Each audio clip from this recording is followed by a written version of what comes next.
इस वर्ष आश्विन 2 है, इसलिए अधिक मास बनता है। यह श्री कृष्ण भगवान का व्रत है। आपको भगवान कृष्ण की अधिक मास की कथा सुनाएंगे। शुरू करो। गौ सेवा की कथा। एक नगर था, वहाँ सुनारी रहती थी। वह विधवा थी, संतान भी न थी। अपने छोटे से घर में अकेली रहती थी। इधर उधर एक छोटे बड़े काम करके उन्हें जो कुछ मिलता था लग से अगरबत्ती जला दे। अपना गुजारा करती थी। वह फुर्सत मिलती तब अपनी भक्ति में लग जाती थी। वह कभी किसी की खरी रोटी में अपना मन लगाती नहीं थी। एक समय नगर में कथा का प्रारंभ हुआ। सुनारी वहाँ जाने लगी, कथा सुनने लगी। एक दिन कथा वाले गुरु यज्ञ का महिमा बता रहे थे। आखिर में कथाकार ने बताया, यदि जिसके पास पैसे नहीं है वह सम्र यज्ञ का सेवा यज्ञ कर सकता है और फल प्राप्त कर सकता है। सुनारी ने सोचा, अपने पास पैसे तो है नहीं, क्यों भला है सेवा या समय यज्ञ न किया जाए। अब गांव से दूर एक तालाब था। वहाँ छोटी सी एक कुटिया में महात्मा रहते थे। वहाँ महात्मा संत प्रभु भक्ति में मगन रहते थे। महात्मा पवित्र और त्रिकालज्ञानी लग रहे थे। अपने चेहरे एक अजब सा तेज निकल रहा था। गांव वाले नित्य दर्शन के लिए वहाँ जाते थे। सुनारीन भी दर्शन के लिए जाती थी। सुनारीन ने मन ही मन में सोचा कि समय यज्ञ के लिए महात्मा जी कुटिया बड़ी अनुकूल है। और क्या फिर तो सब वह सुबह में कुटिया पहुंच गई। साफ सफाई की, कचरा दूर किया, पानी छिड़का, जल के बर्तन भी साफ किए। यह सब काम महात्मा जी की अनुपस्थिति में किए। महात्मा जी जंगल गए थे। वे वापस आए अपनी कुटिया में। अपनी कुटिया बड़ी अनुकूल है। और क्या फिर तो वह सुबह में कुटिया पहुंच गई। साफ सफाई की, कचरा दूर किया, पानी छिड़का, जल के बर्तन भी साफ किए। यह सब काम महात्मा जी की अनुपस्थिति में किए। महात्मा जी जंगल गए। वे वापस आए। अपने कुटिया की स्थिति देखते ही सोचने पड़ गए। सब साफ सुथरा अच्छा था। पानी का पात्र भी ठीक से भरा हुआ था। अब यह सुनारी ने एक क्रम में बदल डाला। जैसे महात्मा जी जंगल जाते, वह सुनारी वहाँ जाती। सब काम संपूर्ण करके अपने घर चली जाती। महात्मा जी देखते सुख होते जाते थे। मन ही मन साफ करने वाले को आशीष देते थे।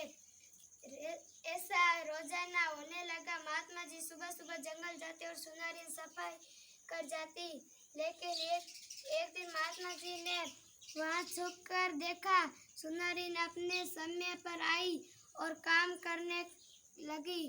काम पूरा हुआ तब महात्मा ने उसे रोका और पूछा, तुम कौन हो और मेरी सेवा क्यों करती हो। सुनारी ने अपना परिचय दिया और संकल्प बताया।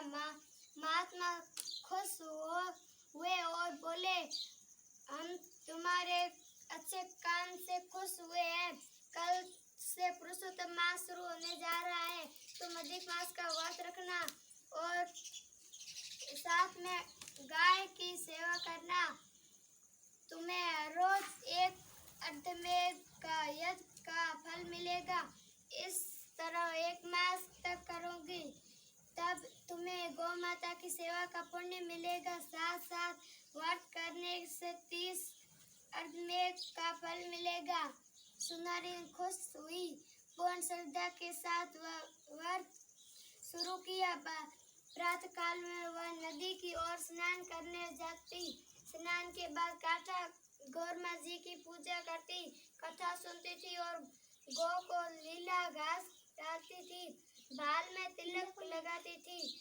वह खुद का भोजन करती थी, यथाशक्ति ब्राह्मणों को दान देती थी। मास इस तरह समाप्त हुआ। आखिर मैं अपना व्रत बनाया। वह एक दिन वह सोच में पड़ गई। मैंने 30 दिन तक सब कुछ किया, या क्या मुझे अर्धमेघ का यज्ञ का फल अश्वमेघ मिलेगा? अश्वमेघ यज्ञ अगर खबर मिला है तो मैं कैसे जानूं? तब कुदरत का खेल हुआ। नगर का जो राजा था उसका पुत्र राजकुमार गर्मी से तंग आ गया था, मानो तंग हो गया था। वैसे तो वह युवा था, स्वरूपवान था, तंदुरुस्त था, मगर अपने शरीर की गर्मी की वजह से हैरान था, परेशान था। शरीर में ऐसी गर्मी उठती थी मानो बात ही नहीं, आग आग हो जाती थी, चैन भी खोल डालता था। इस तरह राजा ने बड़े वेद हकीम को बताया था, जति को भी बताया, अनेक क्रियाएं भी करवाई थी, मगर अच्छे फल नहीं मिले। नगर में जो कोई बताता वह राजा पर डालता, मगर परिणाम सदा शून्य था। राजकुमार की जलन चालू हुई थी, रुकने का नाम ही नहीं लेती थी। एक दिन कहीं से बड़े सिर पुरुष आ गए। राजा ने अपनी सब समस्या बताई। सिद्ध पुरुष ने राजकुमार के मस्तिष्क रेखाएं देख के कहा, राजन राजकुमार, मेरी कोई दवा से ठीक नहीं होगा, मंत्र तंत्र भी सफल नहीं होंगे, लेकिन कोई अपने 5 अश्वमेध यज्ञ का फल देता है, तब राजकुमार की जलन दाह दूर हो सकेगी।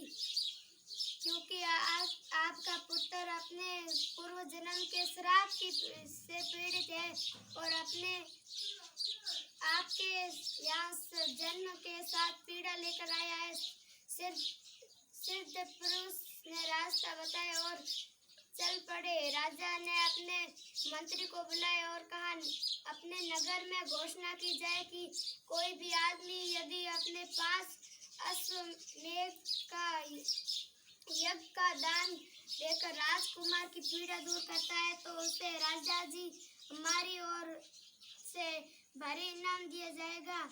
नगर में जगह जगह घोषणा की गई, मगर राजा के पास कोई नहीं आया। राजा रानी दुखी हो गए, कोई मार्ग नजर आता नहीं था। यह बात सुनहरीन के कान तक आ गई। राजा रानी दुखी 5 अश्वमेध का यज्ञ राजकुमार को देता है तो जलन हो सकती है। तब सुंदरी ने महात्मा जी पास बात की कसौटी करना चाहिए, बात सच या नहीं। सुंदरी तब राजा जी के पास आ गई। नमस्कार के बाद बोली, महाराजा, अगर आप कहे तो मैं राजकुमार को मेरे अश्वमेध यज्ञ का फल देने के लिए तैयार हूँ। राजा ने सोनारिन की बात सुनी, देखता ही रहा। सोनारिन वैसे तो गरीब लगती थी, सामान्य लगती थी, फिर भी वह अपने अश्वमेध का यज्ञ का फल देने तैयार थी। इतना ही नहीं, अश्वमेध यज्ञ करना कोई मामूली बात भी नहीं थी।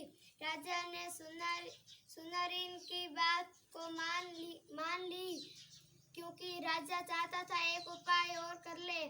तब सुनहरीन ने एक कलश में पानी मंगवाया और अंजलि भर चारों दिशा में छिड़का और बाद में अंजलि में पानी भरकर भगवान पुरुषोत्तम जी का ध्यान किया और कहा, हे भगवान पुरुषोत्तम जी, आपके व्रत के प्रभाव से यदि मुझे 30 अश्वमेध यज्ञ का फल मिला है, मैं इसमें से 5 का फल देती हूँ। आप राजकुमार की जलन दूर करो और उनके शरीर में शीतलता प्रदान करो। सुनहरीन से भगवान को प्रार्थना की तो थोड़ा पानी राजकुमार के मुंह में डाला। मानो थोड़ी देर बाद काम बन गया। राजकुमार के शरीर से जलन दाह कम होने लगी और देखते ही देखते राजकुमार बराबर ठीक हो गया। राजा रानी ने देखा, दोनों की आंखें आंसू आंसू से भर गई। इधर राजकुमार खुद सुनहरीन के पैरों में पड़ गया। राजा की रानी की आंख में हैरत का भाव जगा। सोचने लगा, अभी कुछ समय पूर्व पुत्र अपने दर्द से उदास था, दुखी था, और अब राजा भी थोड़ी देर बाद सुनहरीन के पैरों में पड़ गया। रानी भी पड़ गई। दोनों कहने लगे, बहन, आपकी भक्ति और श्रद्धा से हमारे राजकुमार को नया जीवन दिया है। आपने अपने व्रत का फल हमें देकर बड़ा उपकार किया है। हम इसे जिंदगी भर नहीं भूलेंगे। अब आपकी इच्छा हो वह मांगे, हम देने को तैयार है। सुनहरीन बोली, हे राजन, हे रानी साहिबा, भगवान पुरुषोत्तम की मुझ पर बड़ी कृपा है। भगवान ने मुझे तो कुछ भी दिया है, इसी से मुझे पूर्ण संतोष है और मुझे कुछ नहीं चाहिए। हाँ, लेकिन मेरी इच्छा है कि आप दोनों आजीवन भगवान पुरुषोत्तम का वर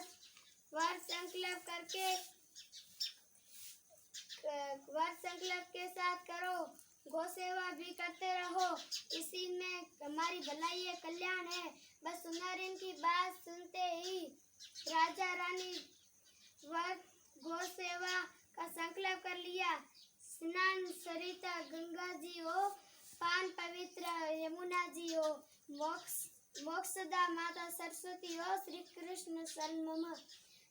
घट में व्यापक हो श्याम, शाश्वत शांति के सुख धाम, ज्ञान ज्योत प्रगटावे नाम, श्री कृष्णम शरणम मम। वेणुनाथ के सुर आप हो, प्रेमासु का पुर आप हो, सूर्यवीरा का स्वर आप हो। श्री कृष्णम शरणम मम। बोलो पुरुषोत्तम मास की जय। बेटी ने बहुत अच्छी अधिक मास की कथा सुनाई अपनी दादी माँ को, परदादी माँ को। जय हो अधिक मास की, जय कृष्ण भगवान की।